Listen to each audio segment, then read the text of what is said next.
ठीक है चले, उसमें स्क्रीन शेयर करता हूँ, स्टार्ट कर लेते हैं, ठीक है।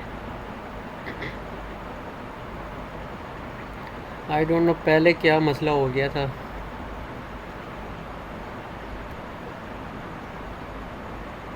अच्छा, स्क्रीन क्लियर है, आप लोगों को नज़र आ रही है?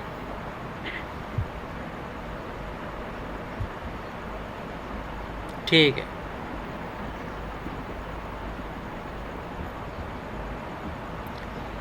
अच्छा, तो आज की क्लास जो है स्टार्ट करते हैं। आज की क्लास में जो है हम न्यू टॉपिक है उसको स्टार्ट कर रहे हैं। उसमें सबसे पहले जो टॉपिक का नेम है वो है मैथमेटिकल एलिमेंट्स ऑफ कैड। अच्छा, इसका क्या मतलब है, जितना भी हमारे पास कैड होता है, ठीक है, कंप्यूटर एडेड डिज़ाइन के अंदर जितने भी सॉफ्टवेयर इस प्लेटफॉर्म के अंदर होते हैं, ठीक है, उनके अंदर हम जितना भी काम करते हैं, मतलब ड्राइंग्स बनाते हैं, कमांड्स देते हैं, ठीक है, तो उन कमांड्स को जो एनालाइज करता है सिस्टम,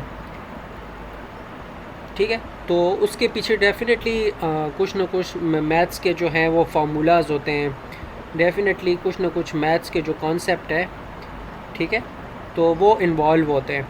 फॉर एग्ज़ाम्पल, जब हम ऑटो कैलकुलेट से एज एग्ज़ाम्पल ले लेते हैं, जब हम उसमें एट द रेट, ठीक है, उसके साथ कोई भी वैल्यू देते हैं, देन हम फीट्स इंचेस में वैल्यूज़ देते हैं, ठीक है, तो उन वैल्यूज़ को वो कैसे कैलकुलेट करता है, ठीक है, इसके पीछे जो है बैकग्राउंड में मुख्तलिफ मैथ्स के जो हैं वो फार्मूलाज पहले से इंटर होते हैं, ठीक है। जिस तरह माइक्रोसॉफ्ट एक्सेल अगर किसी ने उसके ऊपर काम किया हो तो उसके बाद उसको आई थिंक ज़्यादा क्लियर होगा, क्योंकि उसमें ऐसे होता है कि आप लोग फार्मूलाज पुट करते हो, तो इंसान की कुछ लिमिट होती है, ठीक है, वो कैलकुलेशंस कर सकता है जब आपके पास वैल्यूज़ बहुत ज़्यादा हो जाती हैं, ठीक है, तो उस केस में फिर हम क्या करते हैं, उस केस में हम सॉफ्टवेयर्स को यूज़ करते हैं। इसी तरह एक और एग्ज़ाम्पल मैं आप लोगों को दे दूँ डिज़ाइनिंग की, ठीक है, आप लोग आई थिंक नेक्स्ट सेमेस्टर में डिज़ाइनिंग का सब्जेक्ट पढ़ोगे। जिस तरह आप लोग शेयर फोर्स बेंडिंग मोमेंट, ठीक है, फाइंड करते हो, तो ये आप एक बीम कॉलम के लिए कर रहे हो, ठीक है। जब आप चाहते हो कि मैं पूरी बिल्डिंग के लिए करूँ तो उसमें बहुत ज़्यादा टाइम आपका लगता है, तो बजाय आप मैनुअल करने के जब कोई सॉफ्टवेयर यूज़ करते हो, ठीक है, तो उस सॉफ्टवेयर को भी बताना होता है कि मैंने आपको ये वैल्यूज़ देनी है तो कैलकुलेट, तो उसके फंक्शन के अंदर अगर वो फार्मूलाज होंगे तो तभी वो आपको कैलकुलेशंस जो है वो करके देगा। तो इस चीज़ को बेसिकली क्या कहते हैं, इस चीज़ को कहते हैं मैथमेटिकल एलिमेंट्स, ठीक है, इस चीज़ को हम डिस्कस करेंगे। देन उसके बाद आ जाता है कि जब हम सेकंड टॉपिक होगा टू डायमेंशनल ट्रांसफॉर्मेशन। ट्रांसफॉर्मेशंस कहते हैं कि किसी भी शेप को जो है वो मींस उसके अंदर चेंजेस लाना, ठीक है।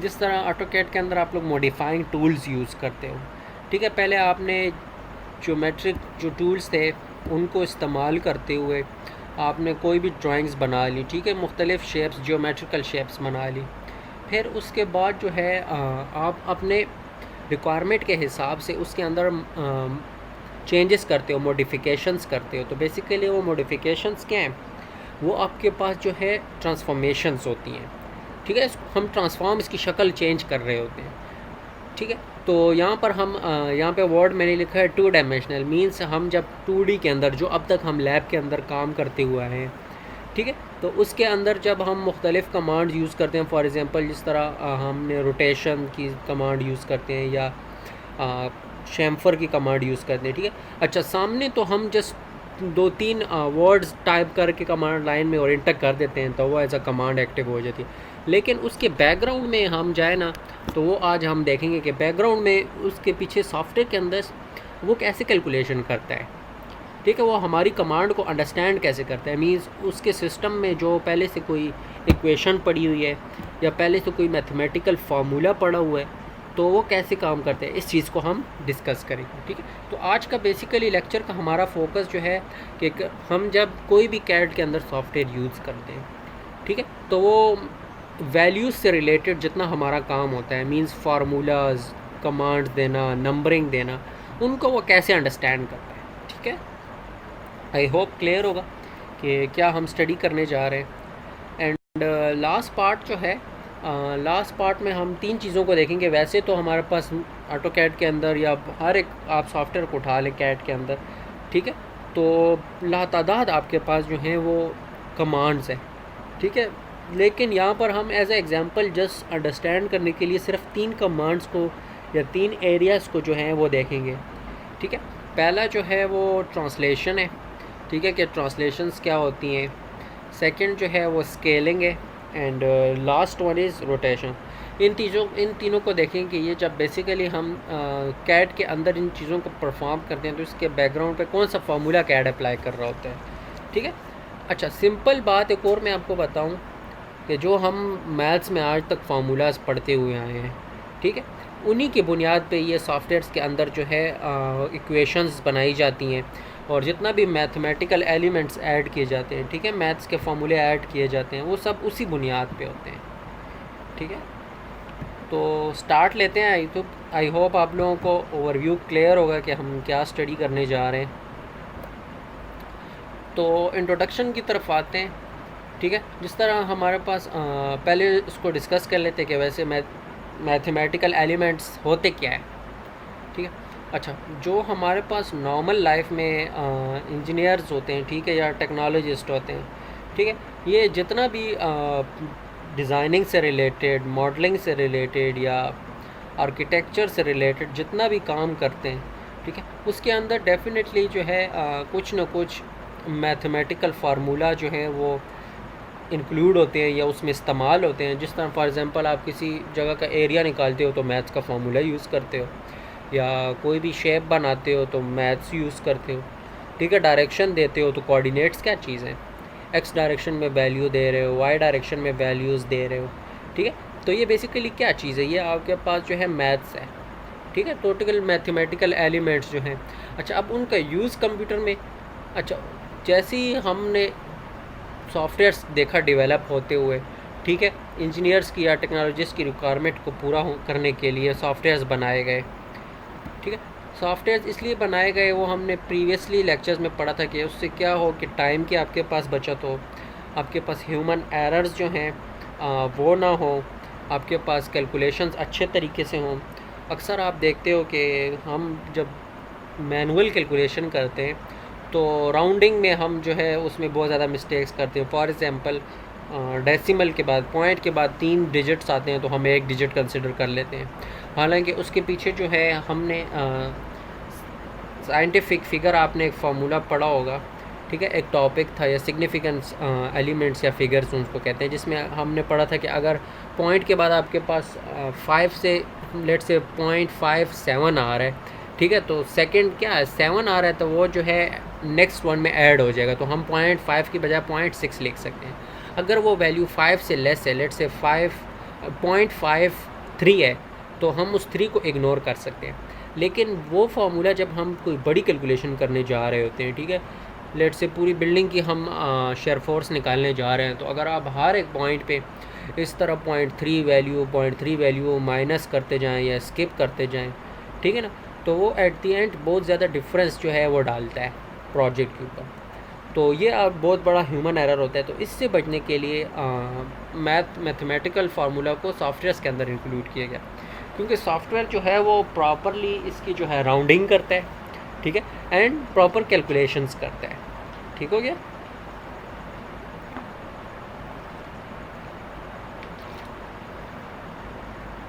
तो इसी तरह अगर नॉर्मल डिज़ाइनिंग वर्क हो रहा हो या कोई भी एडवांस वर्क हो रहा हो, ठीक है, कैड सॉफ्टवेयर के अंदर, तो डेफिनेटली उसके अंदर जो है मैथमेटिकल एलिमेंट्स इंक्लूड किए जाते हैं, क्योंकि मैथ्स जो है उसके बगैर ना आप डिज़ाइनिंग कर सकते हो, सारा काम ही आपका मैथ्स के ऊपर चल रहा होता है, ठीक है। तो अब हम इसके बाद आते हैं। अच्छा, बेसिकली होता क्या है कि इसके अंदर सॉफ्टवेयर के अंदर पहले से जो है वो मैथमेटिकल फाउंडेशंस मीन्स पहले से इसके अंदर मैथ्स के जो है वो प्रोग्रामिंग ऐड की होती है, ठीक है। फॉर एग्ज़ाम्पल डिफरेंट एलोग्रेथम के फार्मूले होते हैं, ठीक है, ज्योमेट्री के फार्मूले होते हैं, जो कि हमें जो कि हमारी कमांड्स को अंडरस्टैंड करते हैं। फॉर एग्ज़ाम्पल देखें, सिंपल मैं एक और मिसाल देता हूँ। जब आप मैथ्स पढ़ते थे 9-10 क्लास में, आपको क्वेश्चन सिंपल से लिखा होता है, ठीक है, कि x plus Y is equal to C, ठीक है, तो c plus Y is equal to क्या होगा, मीन्स x की वैल्यू क्या होगा। सिंपल आपको मैथ्स फार्मूलाज गिवन होते हैं, ठीक है। आपको क्या है, क्वेश्चन बेसिकली 4-5 वर्ड्स में बताया गया एक्स वाई क्या चीज़ है। जब आप उसके सोल्यूशन की तरफ जाते हो ना, तो वो आपके पास बहुत ज़्यादा लेंथी सोल्यूशंस होते हैं, फार्मूले यूज़ होते हैं, ठीक है। फिर उसके बाद आपको आंसर आता है। अब सिंपल मिसाल ये है कि हम ऑटो कैड के अंदर, लेट से मैं एग्जांपल देता हूँ, या कोई भी सॉफ्टवेयर के अंदर आप वो क्वेश्चन टाइप करते हो x + y = c for example, ठीक है। तो जो इसको हल करने के अंदर जो फार्मूलाज यूज़ होंगे, जो प्रोसेस होगा, वो सब ये सिस्टम के अंदर हो रहा होता है, लेकिन हमें स्क्रीन के ऊपर क्या नज़र आएगा, हमें सिर्फ वो आंसर नज़र आएगा जो एट द एंड होता है, ठीक है। अब ये बीच का जो पार्ट है जहाँ पे फार्मूला यूज़ होता है, जहाँ पे इक्वेशन यूज़ होती है, ठीक है, इस चीज़ को अब सॉफ्टवेयर के अंदर ख़ुद वो सॉफ्टवेयर एनालिसिस करता है। तो उस चीज़ को सही हल करने के लिए अब ये भी चाहिए होता है कि उसके अंदर पहले से वो फार्मूलाज इंक्लूड हों। तो इसीलिए हम इसके अंदर क्या करते हैं, मैथमेटिकल फाउंडेशन ऐड कर देते हैं, ठीक है, जो भी सॉफ्टवेयर बनाने वाला होता है। आई थिंक आप मेरा पॉइंट समझ रहे होंगे। Is that clear? तो अब यहाँ पर जो है सॉफ्टवेयर की रिक्वायरमेंट पे भी डिपेंड करता है कि आप जो है, लेट से ऑटो कैड है, तो ऑटो कैड के अंदर सिंपल ज्योमेट्रिक फार्मूलाज ऐड होते हैं, क्योंकि इतने एडवांस उसके अंदर काम होता नहीं है, ठीक है। अगर आप डिज़ाइनिंग की तरफ चले जाएँ, ईटैब सॉफ्टवेयर है, SAP 2000 सॉफ्टवेयर है, जो कि आप इंशाल्लाह आगे पढ़ोगे, तो वो जो है आपके बिल्डिंग के अंदर कंपोनेंट जो होते हैं, बीम, कॉलम, उनको जो है वो एनालाइज करता है, एनालिसिस करता है, डिज़ाइन करता है। तो जो एडवांस फार्मूलाज हैं वो उसके अंदर इंक्लूड होते हैं, ठीक है। तो बेसिकली ये था इसका इंट्रोडक्शन, ठीक है। आई होप क्लियर होगा आप लोगों को। इसमें अगर कोई कन्फ्यूजन हो या कोई क्वेश्चन हो तो आप लोग पूछ सकते हैं।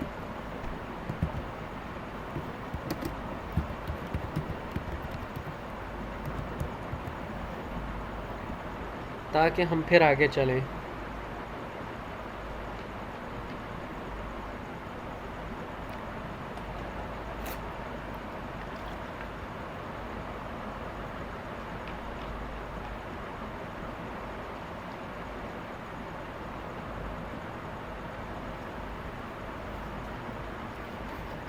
ठीक है, ठीक है, तो आगे चलते।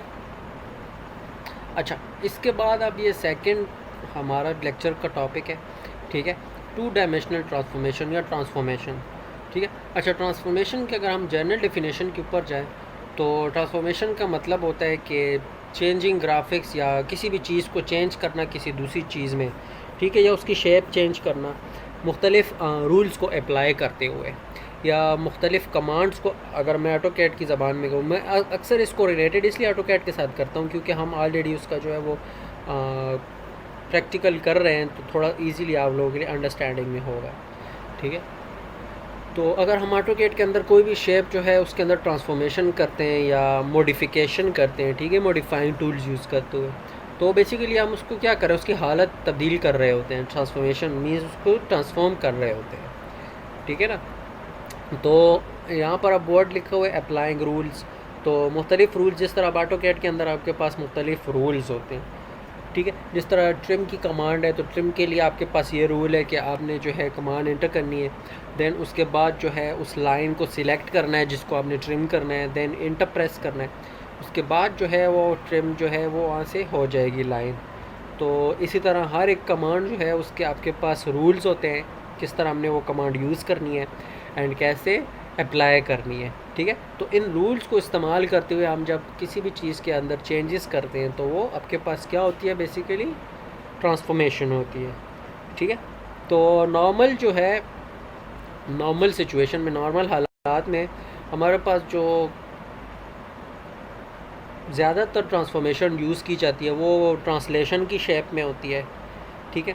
वो स्केलिंग की शेप में होती है, जब हम उसका साइज़ कम ज़्यादा करते हैं या अप एंड डाउन करते हैं, या रोटेशन की शेप में होती है जब हम रोटेट की कमांड यूज़ करते हैं या मिरर की कमांड्स यूज़ करते हैं, ठीक है ना, जब उसको रोटेट कर रहे होते हैं, किसी एंगल के ऊपर कर रहे होते हैं, ठीक है। या शेयरिंग की कमांड होती है, ठीक है। शेयरिंग से मुराद ये होता है कि कॉपी करना और पेस्ट करना होता है, ठीक है।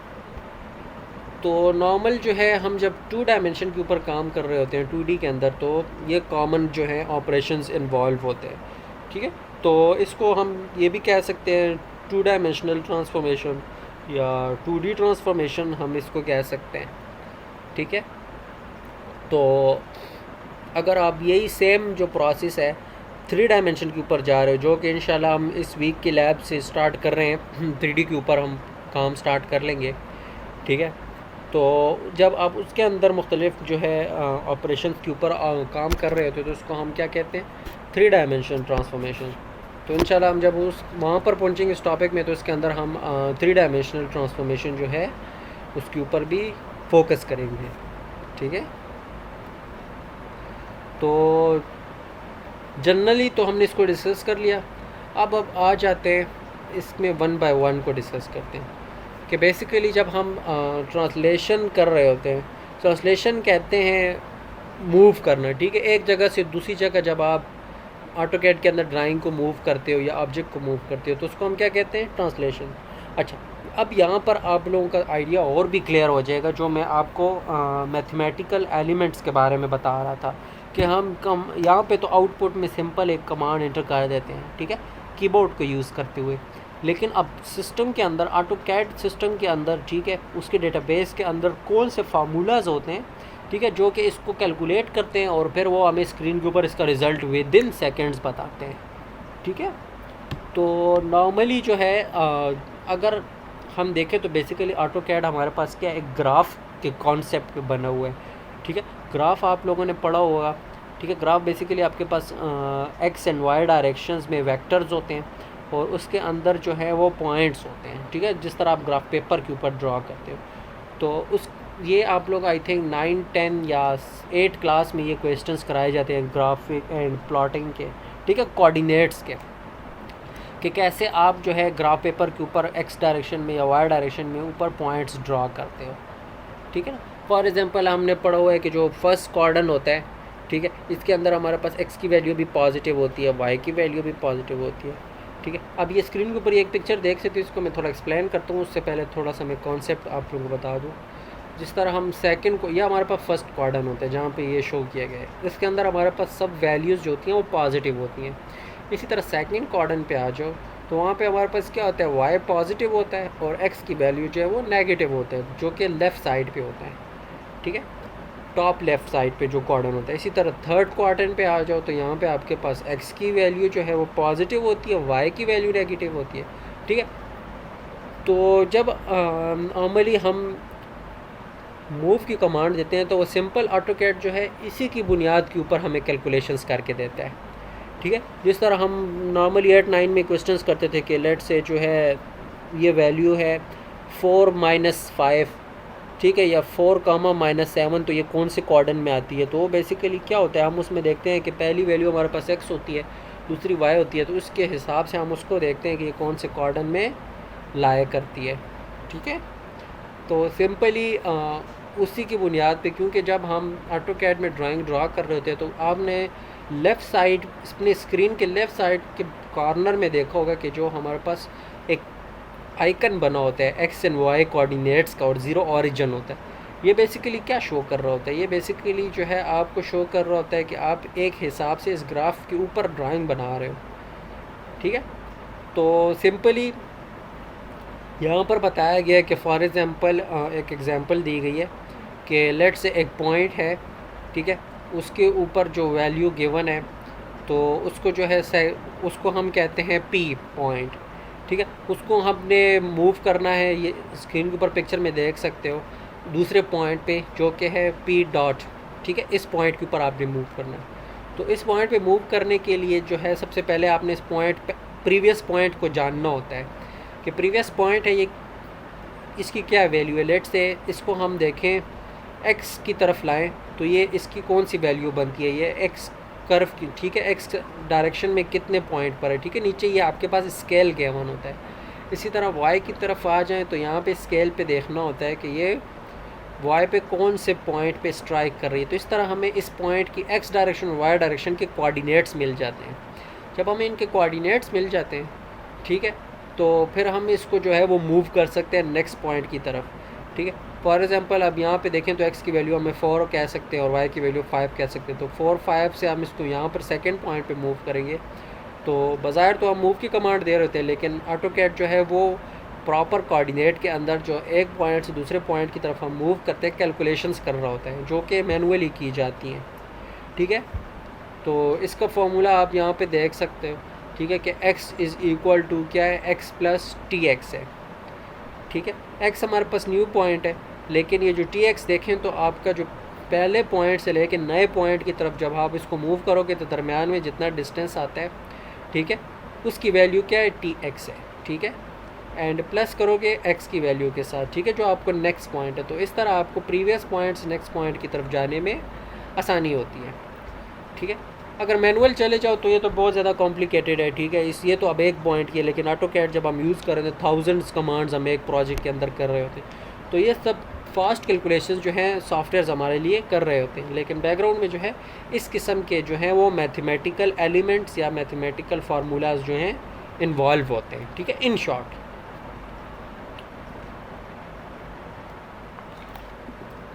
यहाँ पे बताने का सिर्फ ये मकसद था कि ऑटोकैड जो है सेम वही फार्मूला इस्तेमाल करता है जो कि हमें बुनियादी पढ़ाए जाते हैं। ठीक है, तो इसीलिए सिंपल 2-3 कमांड्स को हम यहाँ पे स्टडी कर रहे हैं।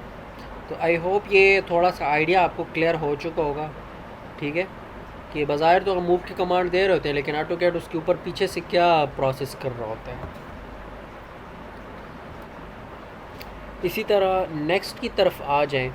ठीक है, तो नेक्स्ट जो है वो हमारे पास क्या है, रोटेशन ले लेते हैं। फॉर एग्जांपल रोटेशन क्या होता है, रोटेशन हम किसी भी ड्राइंग को, ठीक है, लेट से जो हमने प्रीवियसली लैब्स में बनाया था, डोर बना रहे थे या विंडो बना रहे थे, और देन मैं उसको मूव कर रहा था। ठीक है, उसको मैं क्या कर रहा था, सॉरी, रोटेट कर रहा था, उसको मैं घुमा रहा था एक एग्जैक्ट एंगल पे लाने के लिए। ठीक है, तो बेसिकली इसके पीछे क्या प्रोसेस या कौन से मैथमेटिकल फार्मूलाज इन्वॉल्व होते हैं। तो जब मैंने एंगल की बात की, तो एंगल से आप लोगों को ट्रिग्नोमेट्री की तरफ थोड़ा सा आइडिया याद होगा कि 9th क्लास में हम ट्रिग्नोमेट्री यूज़ करते थे एंगल्स को फाइंड करने के लिए। तो ट्रिग्नोमेट्री में हमारे पास नॉर्मली क्या होता है, sine theta and cos theta, tangent, ये आपके पास ट्रिग्नोमेट्रीज़ हैं। ठीक है, तो बज़ाहिर जो है सिंपल आप 2 क्लिक्स पे लगे हो, लेकिन उसके पीछे जो है आपकी ट्रिग्नोमेट्री यूज़ हो रही होती है।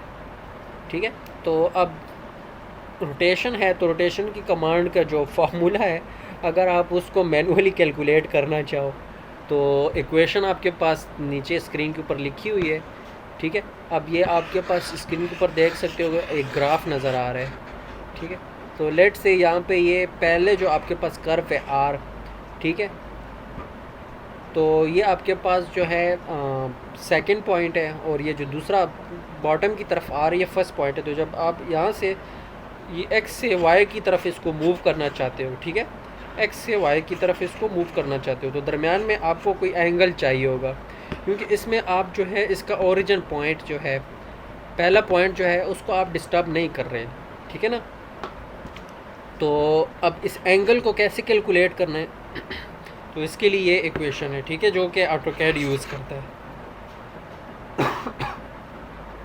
या अगर आप मैनुअली इसको यूज़ करना चाहो तो इससे इमेजिन कर सकते हो कि जब आप मैनुअली कैलकुलेशंस की तरफ जाते हो तो how hard it is to calculate just a single rotation point.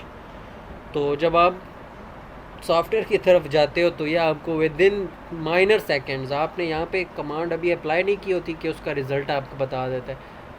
आपको याद होगा अर्क्स, जब हम अर्क्स ड्रा करते हैं कैड के अंदर, तो बेसिकली उसके अंदर एंगल्स होते हैं। तो एंगल्स जो हैं बैकग्राउंड में आपके पास मैथमेटिकल जो हैं वो ट्रिग्नोमेट्रिक एलिमेंट जो होते हैं वो इन्वॉल्व होते हैं। ठीक है ना, अच्छा, मैं बहुत ज़्यादा डिटेल में इसलिए जा रहा हूँ कि अगर किसी को कुछ ज़्यादा इंटरेस्टिंग लग रहा हो तो वो डिटेल में भी इसको अंडरस्टैंड कर सकता है, या सिंपल अगर चाहो तो सिंपल आप ये कह सकते हो कि जो हमारे पास रोटेशंस होती हैं, ठीक है, वो ही ग्राफिकल जो होता है उसी के ऊपर, कॉन्सेप्ट के ऊपर ये कैलकुलेट होती हैं, लेकिन कौन से फार्मूलाज को, ट्रिग्नोमेट्री के फार्मूलाज को जो है कैलकुलेट कर यूज़ करते हुए हम इसको कैलकुलेट करते हैं।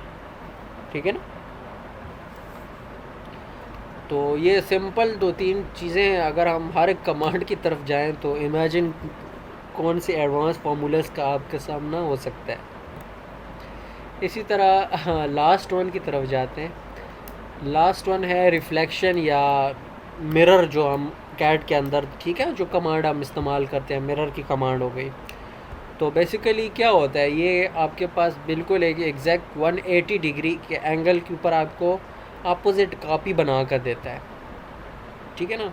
तो सिंपली इसके अंदर भी आपके पास जो है एक्स एंड वाई ओरिजिन या कोऑर्डिनेट सिस्टम होता है, उसी के ऊपर जो है ये काम करता है, ठीक है।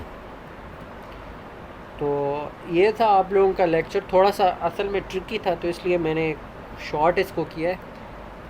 आई होप आप लोगों को क्लियर होगा। कोई क्वेश्चन हो तो इसमें आप कर सकते हो। बेसिकली जो है हमने डिस्कस किया मैथमेटिकल एलिमेंट्स को, ठीक है। कैट के अंदर मैथ्स कैसे इन्वॉल्व है, या मैथ्स को जो है कैसे ऐड किया गया सॉफ्टवेयर्स के अंदर, फिर वो काम क्या करती है, ठीक है। और जब हम सॉफ्टवेयर्स के अंदर जो है मुख्तलिफ़ ऑप्शंस को या कमांड्स को यूज़ करते हैं, जिस तरह मूव की कमांड हो गई या रोटेट की कमांड हो गई, मिरर की कमांड हो गई, ठीक है ना। तो उसके पीछे कौन कौन से आपके पास मैथ्स के फार्मूलाज इन्वॉल्व होते हैं और वो किस तरह कैलकुलेट करते हैं, सिंपल एज दैट, ठीक है ना। तो कोई कन्फ्यूजन हो लेक्चर में या कोई क्वेश्चन हो तो आप पूछ सकते हो।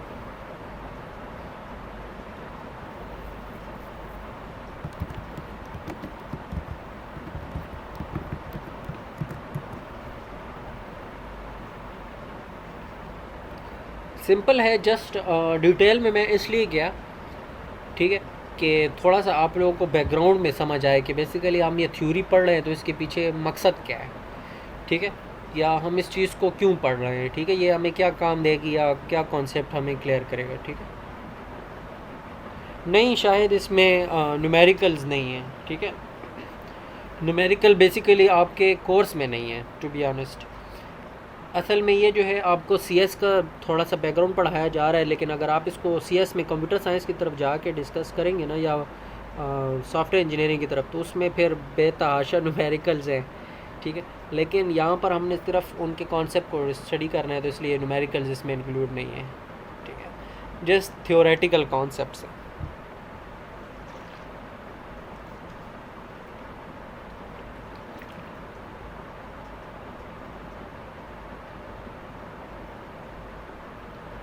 तो मैं आप लोगों का जो है असल में हमने मिड टर्म में काफ़ी ज़्यादा कोर्स कवर कर लिया था, तो फाइनल टर्म में आप लोगों का कोर्स इतना नहीं होगा, ठीक है ना।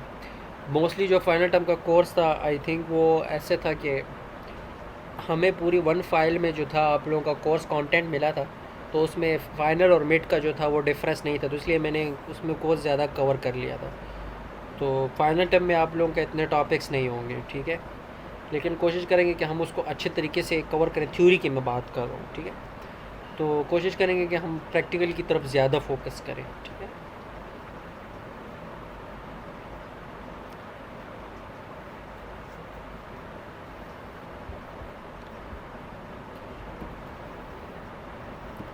तो किसी और का कोई क्वेश्चन हो या जो पॉइंट समझ में ना आया हो, ताकि मैं रिपीट कर दूँ।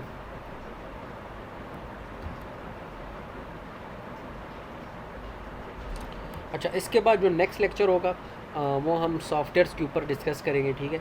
I think with in next 2 weeks या 2 वीक्स में आई थिंक आप लोगों का फाइनल टर्म जो है वो कोर्स जो है, थ्योरी का जो कोर्स है वो कवर अप हो जाएगा, ठीक है। ये सेकंड लेक्चर है, तो 4-5 लेक्चर्स में जो है आप लोगों को फाइनल टर्म की थ्योरी कवर होगी, ठीक है।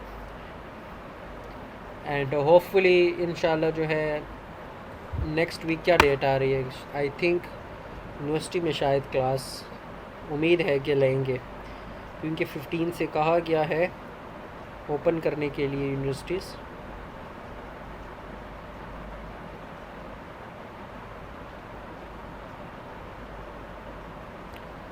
So let's see.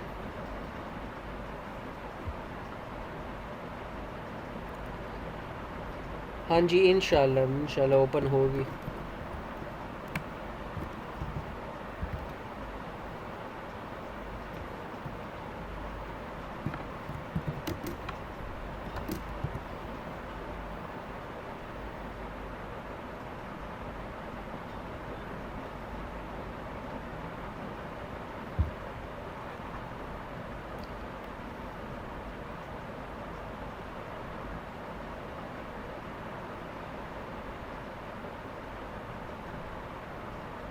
अच्छा, जो असाइनमेंट की मैंने बात की थी लास्ट वीक आप लोगों से, बेसिकली वो इशू आ रहा है पोर्टल के ऊपर, वो अपलोड नहीं हो रही थी असाइनमेंट।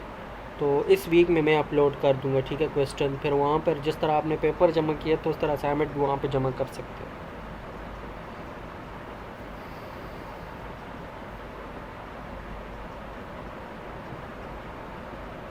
अच्छा सुहेल, ऐसा है कि डिफ़ॉल्टर्स की जो मुझे नेम्स मिले हैं जिन्होंने फ़ीस सबमिट नहीं किए, उनके नेम्स मैं आज लिस्ट में से निकाल दूंगा, तो जो बाकी स्टूडेंट्स के नेम रह जाते हैं तो उनका रिज़ल्ट मैं ग्रुप में डाल दूंगा, ठीक है। हमज़ा ने मुझे कहा था, तो उसके बाद मैं इसी वजह से रिज़ल्ट शेयर नहीं कर सका, ठीक है।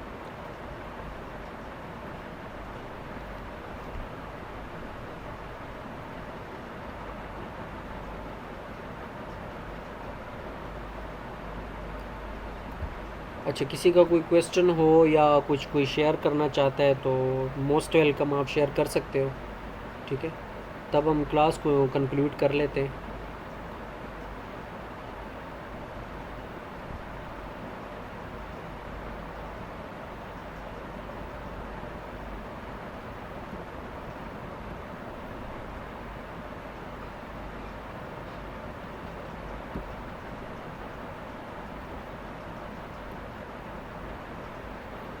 ओके वेट हमज़ा, मैं अटेंडेंस लगा लेता हूँ।